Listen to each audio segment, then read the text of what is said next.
सवाल है लो क्या है। जवाब है लो एक है। सवाल है हम यहाँ क्यों इकट्ठा हुए हैं। जवाब है हम यहाँ हमारे अनंत रचयिता का ध्यान एवं उनसे प्रार्थना करने के लिए इकट्ठा हुए हैं। अब हम और हमारे गैलेक्टिक कन्फेडरेशन के सभी भाई बहन, मास्टर हीलर रेश, गार्जियन एंजल्स, काउंसिल मेंबर्स और पूरे ब्रह्मांड में जितने भी दिव्य सभ्यताएं हैं जो उस एक अनंत रचयिता के प्रेम और रोशनी में अपनी सेवाएं प्रदान करते हैं, उन सबको हम आज इस मेडिटेशन में शामिल होने के लिए निवेदन करते हैं और उन सब का आह्वान करते हैं।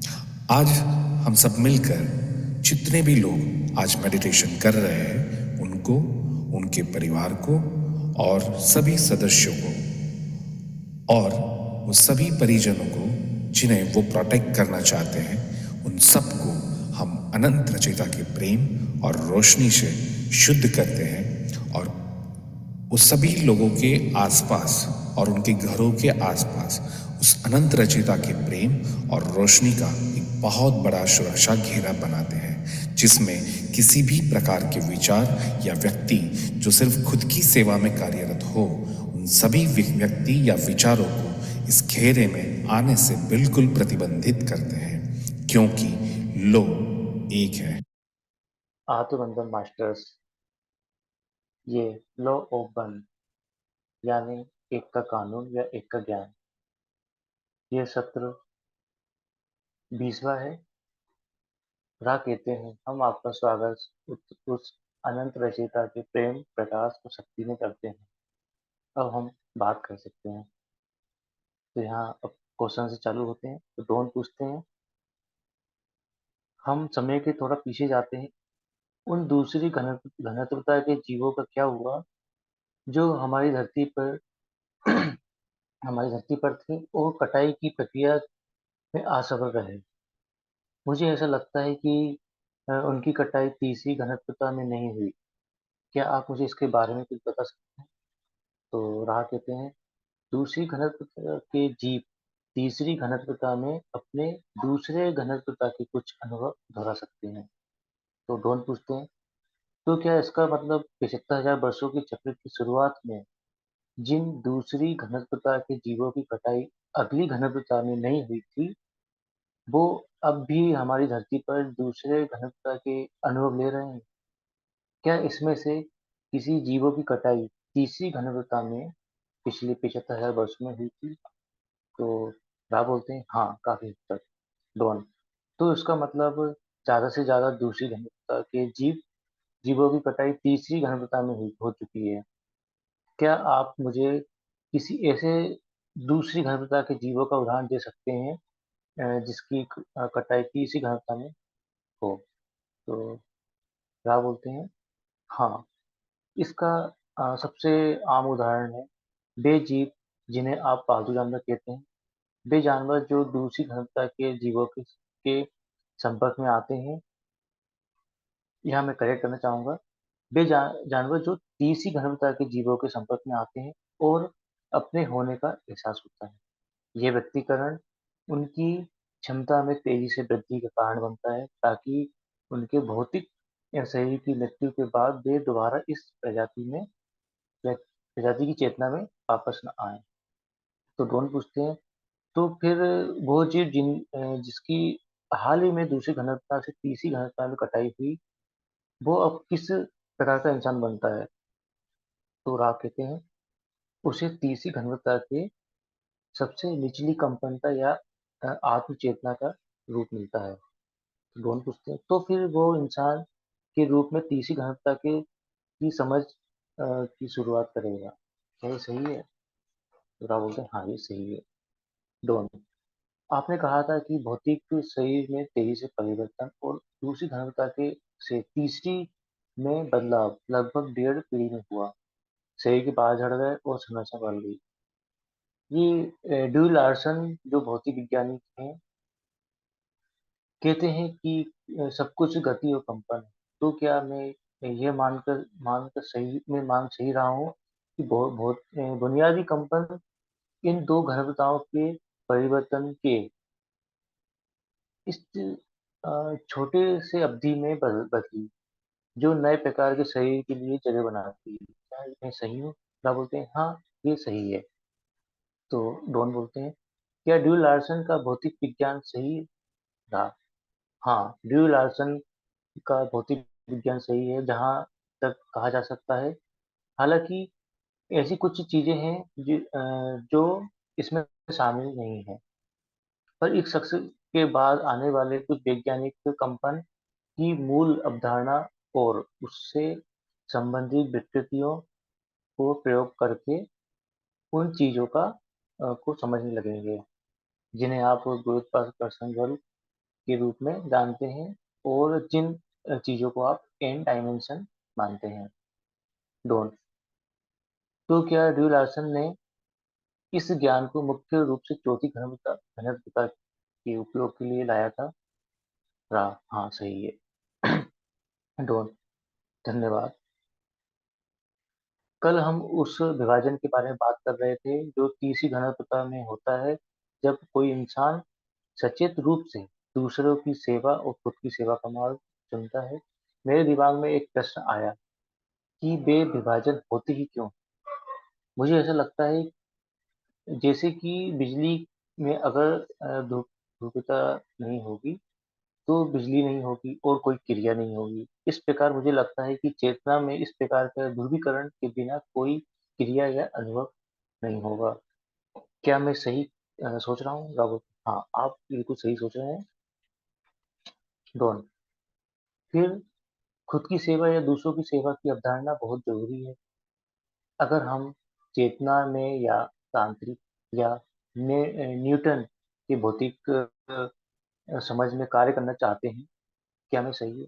हाँ, पर इसमें एक चीज और जोड़ लेना कि यह बिजली का तार एक घाव या क्षमता है जो तैयार है, और जो चीज बिना ध्रुवीकरण किए वो चार्ज या संचय है। तो फिर व्यक्तिगत चेतना द्वारा इसे चार्ज किया जाता है। क्या ये सही है? हाँ। एक एक इकाई द्वारा इन अंदर आती हुई ऊर्जा के प्रवाह से और अपनी इच्छा से इसे चार्ज प्रदान किया जाता है। डोंट। धन्यवाद। जैसा कि तीसरी घनवता 70,000 वर्ष के पहले शुरू हुई और लोगों ने धरती पर जन्म लेना शुरू किया, उस समय एक इंसान का जीवन काल कितना था? रहा। इस तीसरी घनवता की शुरुआत में इंसान की औसत जीवन काल 900 वर्ष था। तो फिर जैसे जैसे हम तीसरी घनवता के अनुभव में आगे बढ़ते गए और औसत जीवन काल लंबा या छोटा हो रहा। इस घनत्वता में इस जीवन काल का एक विशेष उपयोग है और ये जीवन काल पूरे चक्र में समान रहता है। हालांकि आपके ग्रह में दूसरे बड़े चक्र तक कुछ ऐसे कंपन विकसित हुए जिससे इन जीवन काल को नाटकीय रूप से छोटा बना कर दिया। दोनों। अगर एक बड़ा चक्र 25,000 वर्ष का है, तो पहले बड़े चक्र के अंत में एक इंसान की आयु कितनी थी? लगभग 700 वर्ष। डोंट। तो फिर 75,000 वर्ष में इंसान की आयु 200 वर्ष कम होगी। इसका क्या ये सही है? क्या बोलते हैं? हाँ, ये सही है। तो डोंट पूछते हैं, क्या आप मुझे इस जीवन काल कम होने का कारण बता सकते हैं? क्या बोलते हैं? इसका कारण हमेशा एक दूसरे के बीच अमूल्य या असमंजस संबंध और कंपनता है। पहले बड़े चक्र में यह इतना गंभीर नहीं था, लेकिन धीरे धीरे अलगाव की भावना बढ़ने लगी। तो मैं मान रहा हूँ कि इसमें से किसी एक चक्र की शुरुआत में या तो सकारात्मक ध्रुवीकरण हो सकता है या नकारात्मक ध्रुवीकरण हो सकता है। क्या नकारात्मक ध्रुवीकरण और इंसान की आयु कम होने के कारण मंगल ग्रह से आने वाले लोगों का प्रवाह है, जो पहले ही नकारात्मक रूप से ध्रुवीकृत हो चुके थे? ना, नहीं, ये गलत है। इस प्रवाह के कारण कोई मजबूत नकारात्मक ध्रुवीकरण नहीं हुआ था। इंसान की आयु कम होने के कारण मुख्य रूप से सकारात्मक विकास के निर्माण की कमी है। जब कोई प्रगति नहीं होती, तो वे हालात जो प्रकृति प्रदान करते हैं धीरे धीरे खो जाती है और इस प्रकार उन्नति का अवसर लगातार कम होने लगता है। डॉन। तो जैसे मुझे समझ आ रहा है, इस धरती पर 75 वर्ष की शुरुआत में मनुष्यों का समाज विभिन्न गुटों में बटा हुआ था। कुछ वे लोग थे जो कटाई के बाद दूसरी धारा से तीसरी में आए, और कुछ समूह उन लोगों के थे जो मंगल ग्रह से लाया गया। तीसरी धारा में लाए मंगल ग्रह से तीसरी धारा पर लाए गए थे। क्या मैं सही सोच रहा हूँ? तो राव बोलते हैं, हाँ ये सही है। डॉन, आप आगे बोलिए। रा, मंगल ग्रह से लाए गए लोग उनकी तीसरी घनत्वता के बीच में थे, और इसलिए तुम्हारी तुम्हारी धरती उनके तीसरी घनत्वता के जो अनुभव है उनके लिए अनुकूल थी, ना कि शुरुआत। डॉन, शुक्रिया। तो फिर उस वक्त धरती पर कितने प्रतिशत लोग मंगल ग्रह से थे, और कितने प्रतिशत लोग इस धरती से दूसरी घनत्वता से तीसरी घनत्वता में कटाई के दौरान आए? रहा, इस धरती पर तीसरी घनत्वता की आबादी का आधा हिस्सा मंगल ग्रह से, एक चौथाई हिस्सा इस ग्रह की दूसरी घनत्वता से आए लोगों का है, और लगभग एक चौथाई अन्य ग्रहों से, जिनके लोगों की तीसरी घनत्वता के कार्य के लिए इस अ, ग्रह को चुना। तो डॉन बोलते हैं, जब इन सभी जीवों का पृथ्वी पर जन्म हुआ, तो क्या तीनों प्रकार के मनुष्य समाज में मिश्रित हो गए, या फिर वे विभिन्न गुटों में या समूह में अलग हो गए? राहुल बोलते हैं, वे काफी समय तक एक दूसरे से घुल मिल नहीं पाए थे, या घुल मिल नहीं पाए। तो हम बोलते हैं, तो क्या इससे अलग अलग गुटों के बीच युद्ध वृत्ति की संभावना पैदा हुई? राहुल राहुल बोलते हैं, हाँ ये सही। दोनों, और क्या जीवन काल छोटा होने का कारण यही था? क्या बोलते हैं, हाँ इससे जीवन काल कम हो गया। तो डॉन बोलते हैं, क्या आप मुझे बता सकते हैं कि 900 वर्ष का जीवन काल सर्वश्रेष्ठ क्यों है? रा, तीसरी घनत्वता में एक इकाई अपने लिए माध्यमों का एक 100 गुना या 100 गुना गहन कार्यक्रम चुनती है, जिससे विकृतियों को दूर किया जा सकता है, और सीखना सिखाना और अधिक भ्रमित करने वाला होता है, जो अनुभवों के समझ में बाढ़ ला सकता है। पहले 150 से 200 वर्ष तक एक इकाई अपने आध्यात्मिक बचपन से गुजर रही होती है, और उस समय तक मन और शरीर आध्यात्मिक प्रवाह को स्पष्ट रूप से व्यक्त करने के लिए अनुशासित होते हैं। इसलिए शेष समय अवधि अनुभवों से उत्पन्न हुई समझ को अनुकूल करने के लिए दी जाती है। तो ऐसा प्रतीत होता है कि अब वर्तमान में हमारा जीवन काल उन इकाइयों के लिए जो तीसरी में नए नए आए, काफी छोटा है। क्या ये सही है? हाँ, क्या बोलते हैं, हाँ ये सही है।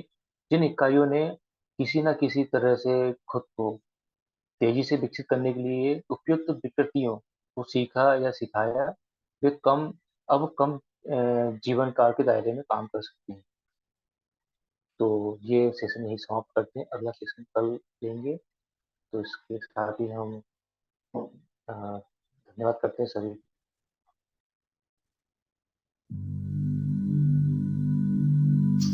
मैं अपना एनर्जी फील्ड सुरक्षित कर रहा हूं।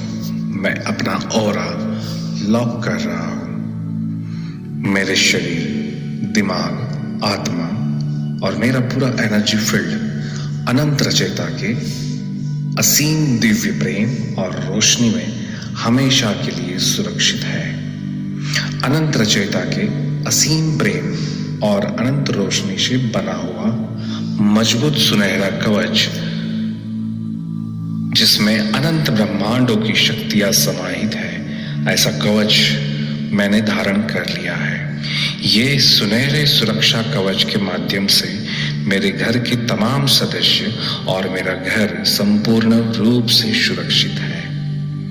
जो अनंत रचयिता के प्रेम और प्रकाश में अपनी सेवाएं प्रदान करते हैं, ऐसे ब्रह्मांड की सभी दिव्य सभ्यताओं और मेरे सभी शुभ चिंतक जो मेरे लिए दिव्य प्रेम और शुद्ध पवित्र मन से जो मुझे आशीर्वाद देना चाहते हैं, वो तमाम दिव्य पवित्र चेतनाओं को मैं परमिशन देता हूँ कि जो मेरे साथ दिव्य रूप से कनेक्ट हो सके।